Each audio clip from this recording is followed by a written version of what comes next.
بسم اللہ الرحمن الرحیم۔ محترم ناظرین، السلام علیکم۔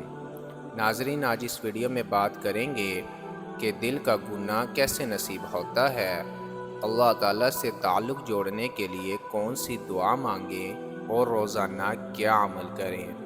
ناظرین، سورۃ آل عمران آیت نمبر 26 اور 27 میں مناجات دعا میں حق جل شانہ کی قدرت کاملہ کا بیان ایک نہایت بلیغ انداز سے کیا گیا۔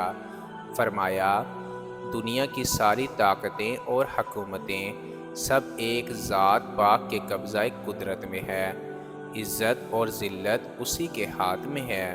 اللہ تعالیٰ بلا شبہ اس پر قادر ہے کہ غریبوں اور فقیروں کو تخت اور تاج کا مالک بنا دے اور بڑے بڑے بادشاہوں سے حکومت اور دولت چھین لے، اس کے لیے کچھ مشکل نہیں۔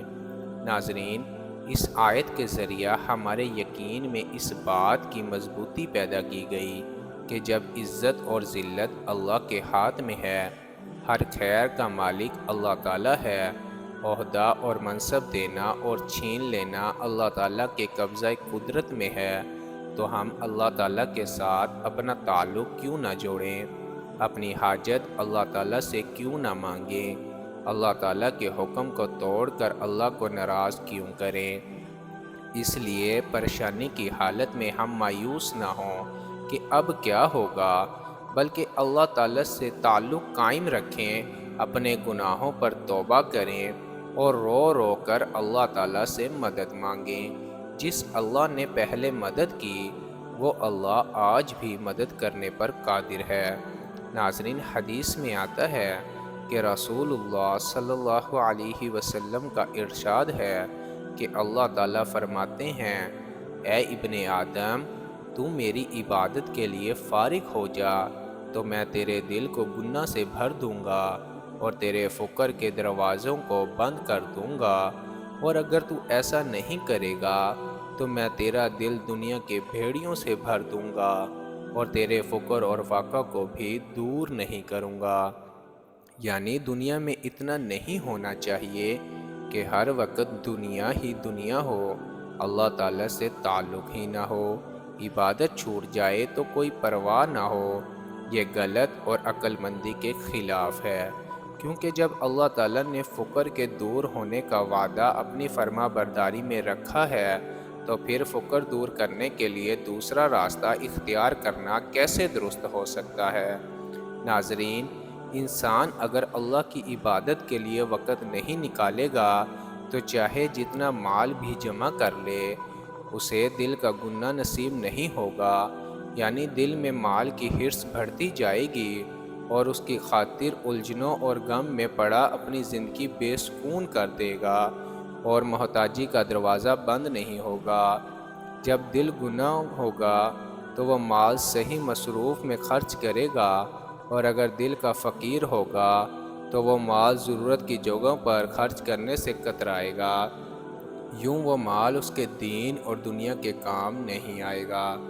ناظرین، سوچنا چاہیے کہ اگرچہ میں اربوں کی دولت اکٹھے کر لوں، لیکن اگر میرا اللہ تعالیٰ سے تعلق نہیں بنتا اور میری مسجد میں حاضری نہ ہوتی ہو، تو کیا یہ میری دولت مجھے روزہ محشر اللہ تعالیٰ کی پکڑ سے بچا لے گی؟ اس لیے ہم اللہ تعالیٰ سے تعلق جوڑنے کی فکر پیدا کریں۔ اللہ تعالیٰ سے تعلق جوڑنے کے لیے نفل نماز کی کثرت کی جائے اور اس کے سجدوں میں لمبی لمبی منقول دعائیں مانگی جائیں۔ بالخصوص سجدے کی حالت میں یہ دعا مانگنے کا اہتمام کیا جائے، اے اللہ، مجھے اپنے دربار میں بھیدی بنا لے اور اپنے دربار میں مجھ کو قرب عطا کر اور میرا عمدہ ٹھکانہ بنا دے۔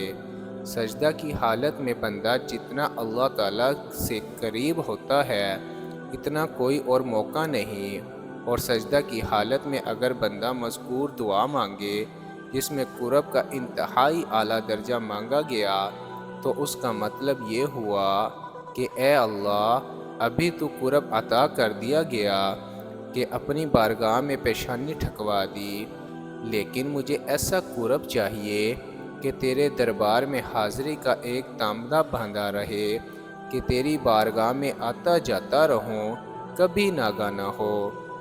مذکور دعا میں اللہ کے دربار میں بھیدی بننے کی دعا منگوا کر گویا اللہ تعالیٰ کے ساتھ دوستی اور رازداری کا خصوصی تعلق قائم کرنے اور بارگاہ میں حاضری کی دعا مانگی جا رہی ہے، جیسے دو دوستوں کے درمیان انیسیت رازداری کا گہرا تعلق ہوتا ہے۔